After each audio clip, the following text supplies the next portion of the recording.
Bienvenidos a nuestra sesión, nuestro culto de enseñanza de miércoles. Es normalmente el miércoles de oración, pero en este mes estamos celebrando la familia. Y nuestro tema para este mes es Jesucristo, el centro de la familia. Y hemos escuchado a don Jerry el domingo pasado en Jesucristo es el centro del matrimonio. Ahora, este día vamos a hablar de Jesucristo, el centro de la relación entre padres e hijos. Como el pueblo redimido de Dios, somos llamados a ser únicos. Somos llamados a ser diferente, distinto. Somos llamados a ser separados del mundo. Toda la epístola de Efesios habla de la realidad de que no debemos vivir como el mundo. Vivimos en luz, no en tinieblas. Vivimos en sabiduría, no en necedad. Andamos en el Espíritu, no en la carne. Somos únicos porque tenemos conocimiento de Dios, la palabra de Dios, el Espíritu de Dios para vivir de una forma distinta. En este contexto, Efesios 6:4 nos señala el plan de Dios para los padres. Es Efesios 6:4 dice: y vosotros padres, no provoquéis a ira a vuestros hijos, sino criadlos en la disciplina y amonestación del Señor. Oremos. Padre, guía nuestro tiempo de estudiar esta porción. Guíanos, Padre, en términos de nuestra familia, de nuestra relación con nuestros hijos, para que sea de provecho para nosotros y nos ayuda a seguir tu plan. En nombre de Jesús. Amén. Tenemos varias influencias. Tenemos la influencia del mundo que viene encima de nuestros hijos. Esa es una certeza. Tenemos que lidiar también con la naturaleza pecaminosa dentro de nuestros hijos, tal como lidiamos con la naturaleza pecaminosa dentro de nosotros. Ambas cosas producen consecuencias, pueden producir consecuencias trágicas, pero ¿qué debemos hacer para combatirlo? ¿Cuál es nuestro trabajo, nuestra responsabilidad? ¿Qué vamos a hacer? Debemos ir a la palabra de Dios, y que dice que debemos de vivir distintamente. Dios ha dicho y sigue diciendo, no hazlo de tu manera, hazlo de mi manera. Esta es la palabra de Dios, eso es lo que Dios ha dicho. Y tenemos que reconocer desde el principio que todo hijo viene de Dios. Es un regalo de Dios para nosotros. Dios nos lo dio y nos ha dado el manual, la palabra de Dios, para que nos indica cómo criarlos. El objetivo de los padres no es criarlos el objetivo de los padres es criarlos en la disciplina y amonestación del Señor, como acabamos de leer. El objetivo no es el control. El objetivo no es mantenerlos bajo su control. Tampoco es producir en ellos un comportamiento socialmente aceptable, tampoco hacerlos corteses y respetuosos, ni tampoco comportarse en una manera moralmente aceptable. Todo eso son metas loables, pero caen muy corto de lo que Dios quiere que hagamos con nuestros hijos. El objetivo es no para sentirnos orgullosos de Él, sino ni para ganar su aprobación, sino el objetivo de los padres son dos cosas: salvación y santificación. Queremos ver a nuestro hijo salvo y luego seguir el sendero de la santificación. Empecemos con el primero. Nuestro trabajo es enseñar a nuestro hijo la ley de Dios y guiarle a un conocimiento de Jesús. Eso se llama salvación. En primera instancia, usted es evangelista en su casa. Sus hijos necesitan el evangelio que salva. No hay otro mensaje para ellos. Ellos no conocen el evangelio que salva. Tiene que decírselo. No pueden entender las bendiciones de salvación tampoco, a menos que la vean en sus vidas. Ellos son pecaminosos y les falta el concepto de las consecuencias de su pecado. Esa consecuencia es lo que podemos reforzar aún en nuestra casa por medio de las consecuencias que usted lleva a cabo cuando desobedecen la ley de Dios que estamos tratando de aplicar en la familia. Sus hijos, en primer lugar, necesitan un mensaje claro, el Evangelio en su esencia. Debemos usar términos que ellos pueden entender. Tenemos que ser claros y muy pacientes en comunicar el mensaje.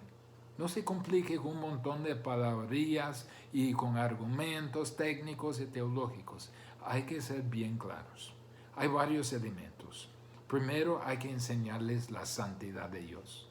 Enséñales a temer a Dios, porque Dios es un Dios 3 veces santo y que nunca hace nada indebido, que nunca dice algo malo, que nunca ni siquiera piensa algo malo. Dios es perfectamente santo. No empieza con Dios le ama y quiere ser su amigo.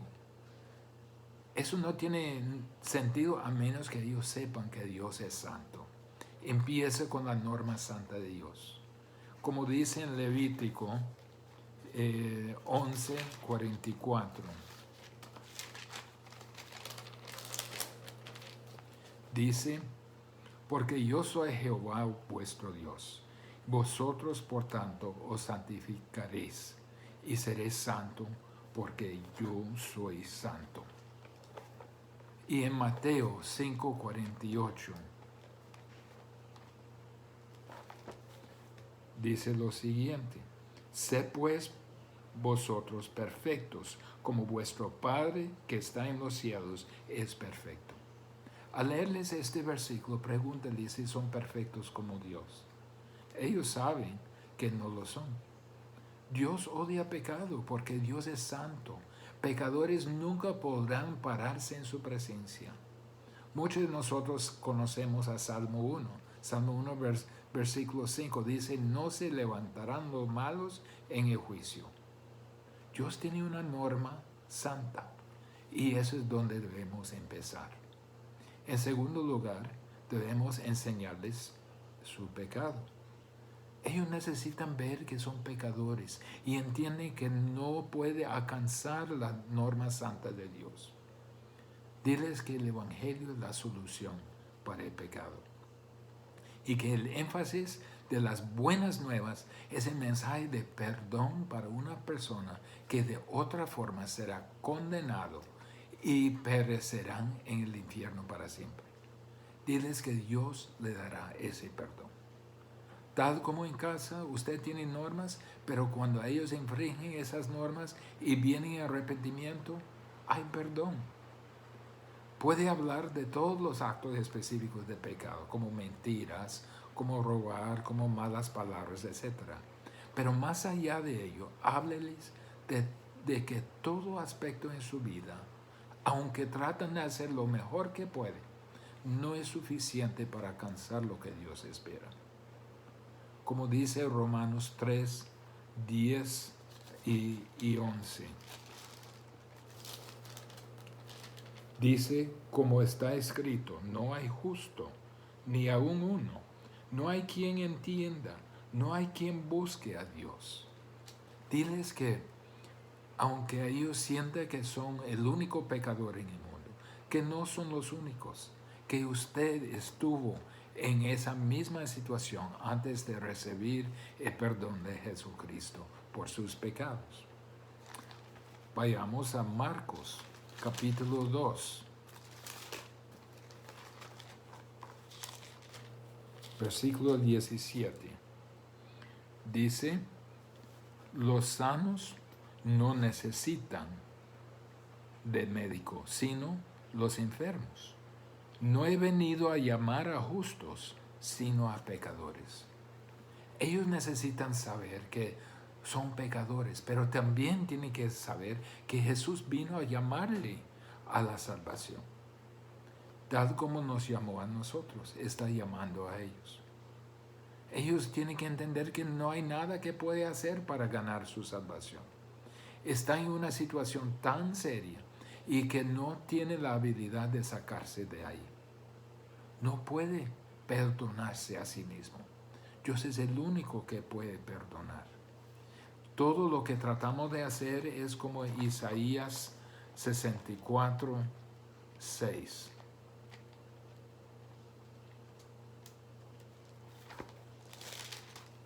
Que dice, si bien todos nosotros somos como suciedad, y todas nuestras justicias como trapo de inmundicia. No pueden ayudarse a sí mismos, no es agradable a Dios. Enséñales que Dios es santo, enséñales que son pecadores, pero enséñales de Jesús y lo que hizo. Diles las buenas nuevas, diles la historia de Jesús. No todas las historias de las parábolas y milagros, sino la historia principal. Diles que Jesús es Dios eterno, que es Rey de reyes y Señor de señores. Y diles que Él vino a la tierra para tomar la forma humana. Diles que mientras estuvo como humano no cometió ningún pecado. Y por eso diles que Él hizo el sacrificio perfecto por nuestros pecados. Jesús hizo el sacrificio por nosotros. Él sufrió la ira de Dios y murió en la cruz por nuestros pecados. Eso era la única solución para el perdón de nuestros pecados. Alguien tenía que pagar y Él pagó por nosotros. Murió llevando nuestros pecados. Después diles de la resurrección, que Jesús regresó a la vida para mostrarnos que había hecho la paga por nuestros pecados, había satisfecho la justicia de Dios. Y con todo ese trasfondo, enséñales lo que Dios les pide hacer de respuesta. ¿Qué es lo que Dios pide? Fe arrepentida. Arrepentirse y confiar en Jesús como su Salvador. Que se deje de depender en sí mismo y sus esfuerzos y que pide a Dios perdonarles por medio de Jesucristo, por medio de lo que hizo Jesucristo. Diles que confíen en Jesús y creer que Él murió por ellos y que Él les salvará. Es tan sencillo como Hechos 16:31. Cree en el Señor Jesucristo y serás salvo. Régale que pongan su fe en Jesús. El primer objetivo de los padres es ver a su hijo salvo del pecado y de las consecuencias eternas. El asunto de ser padre no es solo controlar a los hijos y para que ellos se porten bien, sino de guiarlos en primera instancia a Jesucristo. Es la responsabilidad más importante que un padre puede tener hacia su hijo. Luego el Espíritu Santo entra en su vida, mora en ellos y los va a transformar en lo interno para neutralizar las presiones del mundo y de la depravación. Volvamos a Efesios 6. ¿A dónde vamos de aquí? En Efesios 6, versículo 4, empieza, y vosotros, padres, detengamos aquí un momento, padres. Claramente las instrucciones acá son dirigidas a los padres, porque el padre es cabeza del hogar. Pero tampoco podemos excluir a las madres. Debemos incluirla en ese punto como ella va debajo del liderazgo de su marido. Pero la instrucción se le da al padre porque él tiene la responsabilidad. Él tiene el mando, él tiene la supervisión para llevar a sus hijos al lugar en su vida donde ellos pueden honrar a Dios. Ambos padres están involucrados en ese proceso de criar al hijo. Entonces, pero el padre tendrá que responder ante Dios por lo que él ha hecho. Ahora, dando por sentado que el hijo ya aceptó a Jesucristo, ¿qué es nuestra responsabilidad en este momento? Es la santificación. En nuestro versículo nos dicen dos cosas. Primero, nos dicen lo que nosotros los padres no debemos hacer para la santificación. Mire lo que dice. Y vosotros, padres, no provoquéis a ira a vuestros hijos. Provocar significa irritar innecesariamente, producir frustración, producir enojo, producir ira, que es como un enojo exagerado. Pero provocar es la forma intensa de hacer enojar a alguien. No haga lo que enoja innecesariamente a sus hijos, que no, lo que le frustra, lo que le irrita, lo que les amarga. ¿Cómo es que uno provoca? ¿Qué es lo que uno no debe hacer para provocar? Hay varias cosas que provocan la ira en nuestros hijos. Primero es la sobreprotección. ¿Qué es la sobreprotección? Amarrarlo, nunca confiar en él, que nunca le dé oportunidad de desarrollar su independencia. Manténgalo bajo su control todo el tiempo. Y eso produce frustración. Y eso produce resentimiento. Y eso le sembrará el enojo en él. Otra cosa que produce la ira es favoritismo. Si ama a uno de sus hijos más que el otro y le da más privilegio, más atención, más cariño y dice a todo lo demás, mire, ¿por qué no son como ese hijo? Y los demás sentirán frustración, que no pueden conseguir su amor por nada, porque esa persona lo ha capado. Eso produce ira. Otra cosa que produce la ira, presión a lograr lo que no es realista. Presión a ser el mejor de la escuela. Si tiene la habilidad de hacerlo, está bien, que lo animamos y que lo motivamos. Pero estoy hablando de presión excesiva, de ser el número uno siempre en la escuela, deporte, música, cualquier actividad que hace. Sentirán que no pueden nunca llenar su expectativa o que nunca puede alcanzar ninguna meta. Y se sienten fracasados. Y se sienten frustrados. Solo deme un chance. Entonces produce la ira. Otra cosa que produce la ira es sobregratificación. Consiéntale al exceso. Dele todo lo que quiere, no le exija nada de responsabilidad, permita que peque sin ninguna consecuencia y aprender a hacerlo con éxito. Dile que siempre es culpa de otros, siempre lo saca de un apuros. Pero cuando topa con la realidad como adulto, va a darse cuenta que no está preparado y produce enojo, hasta ira y hasta violencia. Desánimo. Desánimo puede producir la ira. Es cuando nosotros como padres no entendemos a nuestros hijos, no aprobamos a nuestros hijos, no afirmamos a nuestros hijos. Eso produce sentimiento de fracaso, desánimo, y eso vuelve en enojo. A verlo como molestia. Hazlo sentir de que siempre es un intruso en su vida, una interrupción constante, como piedra en el zapato. Y siempre va haciendo las cosas que ustedes, los adultos, quieren hacer y lo deja con la abuela, o lo deja con un tío, o lo deja con un amigo. Produce resentimiento. ¿Por qué no me aman? ¿Por qué no quieren estar conmigo? Por falta de disposición y por el mismo egoísmo de nosotros. No es mucha sorpresa que hay muchos niños, muchos jóvenes hoy con ese tipo de resentimiento y actitud. No permítele espacio para desarrollarse. Cuando son pequeños, a veces no dominan los músculos finos, pero si no le permite espacio para desarrollarse, nunca le permite ni un errorcito sin regaño. Como cuando bota por accidente un vaso de leche en la mesa. Es un regaño y como una reacción severa.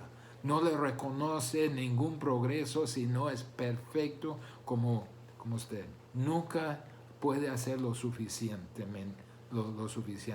a pesar de que está desarrollando. No toma en cuenta el progreso en su vida. Y lo que usted termina haciendo es desarrollar un miedo en su vida de sus padres. Y eso produce la ira.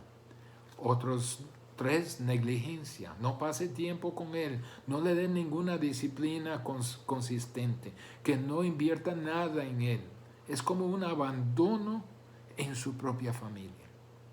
El rey David no pasó ningún tiempo con Absalón. ¿Y cómo terminó Absalón? Intentó un golpe de estado contra su propio padre. Mire la ira que estaba detrás de eso. El abuso verbal, que si usted lanza una ola de palabras severas de su vocabulario como adulto para cortar el corazón de su hijo, porque él no tiene vocabulario para defenderse. Usa palabras de enojo, de sarcasmo, de ridículo. Todo eso produce la ira. Y por último, el abuso físico. Si lo castigue con ganas porque usted está enojado por lo que hizo y usted quiere sacar venganza por lo que ha irritado o molestado su agenda. No, porque necesita corrección. No es correctivo. Y eso es abuso. Y produce la ira. Mire, usted tiene un tesoro en sus manos. No lo arruine. No lo provoque a ira. Eso es lo que no debemos hacer en la santificación. Pero ¿qué debemos hacer? Mire el resto del versículo. Sino criarlo en la disciplina y amonestación del Señor. Criarlo. Detengamos ahí un momento. Esto es un mandato. Ese es un llamado a los padres a criar a sus hijos, a enfocarse en ellos. Ellos no llegarían a la madurez por sí mismos. Usted tiene que criarlos. Usted tiene esa responsabilidad. Proverbios 29:15 dice: mas el muchacho consentido avergonzará a su madre. Si lo deja solo llega a hacer cosas vergonzosas. ¿Qué debemos hacer? ¿De qué estamos tratando? Proverbios 4:23 nos da una pista de lo que estamos haciendo.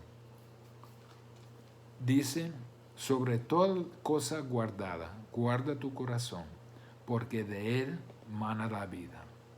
¿Quiere formar la vida de su hijo? Estamos tratando con el corazón de él. Criarlo significa tratar con el corazón de su hijo. Ayúdale a su hijo a entender de que tiene corazón pecaminoso. Todos nacimos con un corazón pecaminoso. Y esa corrupción interna es lo que produce las malas palabras, los pensamientos y hechos malos. El corazón de su hijo es como un campo de guerra, donde está en conflicto el pecado y la justicia. El problema con su hijo no es falta de madurez, ni tampoco falta de experiencia, ni tampoco falta de entendimiento. Es un problema de tener un corazón pecaminoso. Y nosotros que lidiamos con esto en nuestras propias vidas, tenemos que ayudarle a enseñar cuáles son las maneras de hacer esa guerra en su vida. Su hijo necesita instrucción a su corazón. Encontramos esto en Deuteronomios capítulo 6, versículos 4 al 12. Y rápidamente lo vamos a mencionar. ¿Qué debemos hacer? ¿Qué es esa instrucción al corazón del hijo que él necesita para fortalecerlo? Mire el versículo 4. Enséñale a reconocer el único Dios verdadero y que Dios es soberano. Mire lo que dice. Oye Israel, Jehová nuestro Dios, Jehová uno es. Enséñale de Dios. Versículo 5. Enséñale a amar a Dios. Versículo 5 dice: y amarás a Jehová tu Dios de todo tu corazón y de toda tu alma y con todas tus fuerzas. Enséñale a amar a Dios. Enséñale a obedecer a Dios. Versículo 6. Y estas palabras que yo te mando hoy estarán sobre tu corazón. Y las repetirás, dice versículo 7, a tus hijos. Enséñale a obedecer a Dios. que conocer lo que Dios dice, pero para ponerlo en práctica. Versículo 7, enséñale a seguir su ejemplo. Y las repetirás, dice, a tus hijos y hablarás de ellas estando en tu casa y andando por el camino y al acostarte y cuando te levantes. En todo momento de su vida, en cada experiencia, en todo lo que dice, está la palabra de Dios. La palabra de Dios vivo. Que Él vea a Dios no como una colección de reglas secas, sino que en todo su alrededor está Dios. Que ellos vean que su vida es dominada por la misma verdad de la palabra de Dios. Que vean que cada ocasión de la vida es una oportunidad de enseñar. La naturaleza alrededor de nosotros es una oportunidad de enseñar de Dios. La lluvia que cae, las flores alrededor, los bosques y hasta la destrucción del medio ambiente nos puede dar un ejemplo de algo como el hombre va en contra del plan de Dios. Siempre hay una enseñanza en nuestro alrededor. Cada experiencia es una oportunidad de señalarle al cielo, a señalarle a Dios. Todo lo que les pasa es un sendero a la palabra de Dios. Y todo en la vida es un aula para atraerles a Dios. ¿Es su vida así? ¿Está hablando a su corazón así? ¿O solo lo ignora? ¿O solo lo deja experimentar por sí mismo? Versículos 8 y 9 nos dicen que recuérdale siempre de estas verdades. Recuérdale de Dios verdadero. Recuérdale de amar a Dios. Recuérdale de obedecer a Dios y seguir a su ejemplo.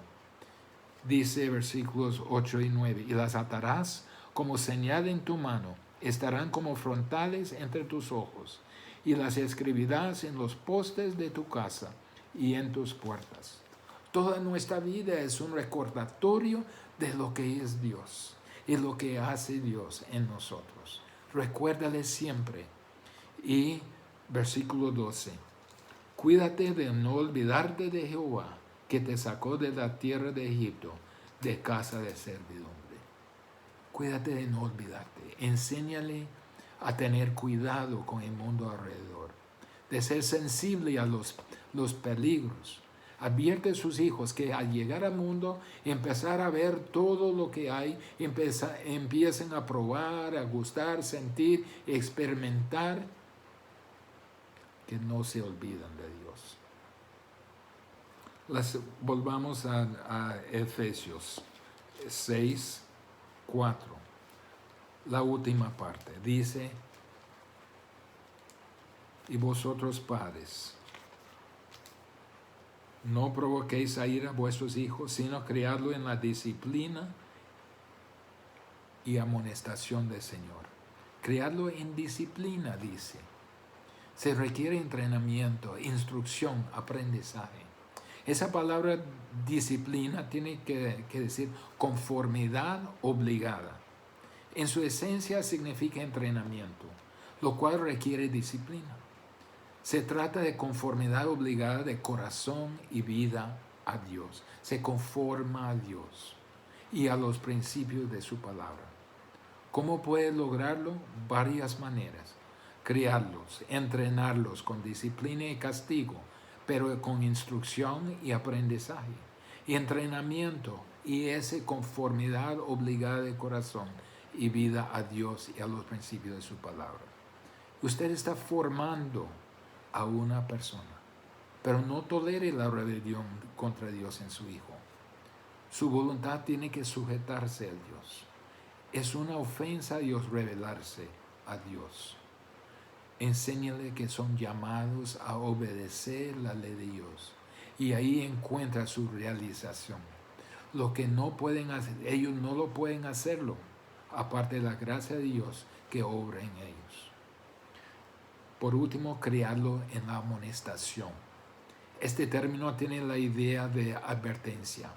Tenemos que advertir a nuestros hijos que no son solo son las consecuencias físicas y obvias a su comportamiento en la familia, sino que hay consecuencias mucho más serias ante Dios. La disciplina se refiere a lo que uno hace a su hijo, la conformidad obligada. Pero la instrucción y advertencia aquí se refiere a lo que se dice al hijo. Es instrucción verbal. Elí tuvo consecuencias trágicas en su familia por no criar a sus hijos en la disciplina y amonestación del Señor. Sus hijos trajeron sobre sí mismos maldición y Elí no los reprendió. Ellos murieron y él también. ¿Qué pasó? No era lo que Elí hizo a sus hijos, sino vino del juicio por lo que no hizo. No les advirtió. El objetivo de que Dios cambie el corazón, porque solo Él puede cambiar el corazón. La meta no es solo modificar comportamiento, sino de guiar al hijo a santificación por medio de disciplina e instrucción. Invierta su tiempo en disciplinar a su hijo, a conformarse a la ley de Dios. Pero más que eso, guíelo a amar a Dios con todo su corazón, alma y mente, tal como usted lo hace. Un padre, viendo atrás a su proceso de criar a sus hijos, dijo: si volvería a empezar mi familia de nuevo, amaría más a mi esposa frente a los hijos. Reiría más con los hijos sobre nuestros errores y nuestros gozos. Escucharía más a mis hijos, aún el más pequeño. Sería más honesto de mis debilidades y no fingir la perfección. Oraría diferente para mi familia. En vez de enfocarme tanto en ellos, me enfocaría más en mí mismo. Haría más cosas con mis hijos. Les animaría más, les daría más alabanza. Pondría más atención en las cosas pequeñas. Hablaría de Dios más íntimamente. De cada cosa ordinaria, de cada día ordinario, les señalaré a Dios. Lo que es importante es el corazón. Y si esta vida que el Señor nos ha encomendado puede ser enseñado a amar a Dios y entender que solo Dios puede cambiar su corazón. Eso es el camino de los padres para con los hijos. Esto es el diseño de Dios que ha dejado para los padres. Y eso es el camino que tiene que tomar. Es trabajo de corazón y es un campo de guerra. Prepárese. Requiere no solamente gran instrucción y disciplina, pero también un ejemplo completamente consistente. Si tiene algunas preguntas, el último sábado de este mes vamos a tener como un estilo de panel de personas que escriba su pregunta y este sábado lo trae y lo escriba en los comentarios de la reunión de Zoom para que podamos dirigirnos a esto. Que Dios les bendiga. Terminemos con una oración. Padre, gracias que tú no nos has dejado sin lineamientos. Tú nos has dado el poder y también lo que necesitamos para criar a nuestros hijos. Queremos que sean salvos y que se encuentran caminando en el sendero de la santificación. Ayúdanos a ser buenos padres. En nombre de Jesús. Amén.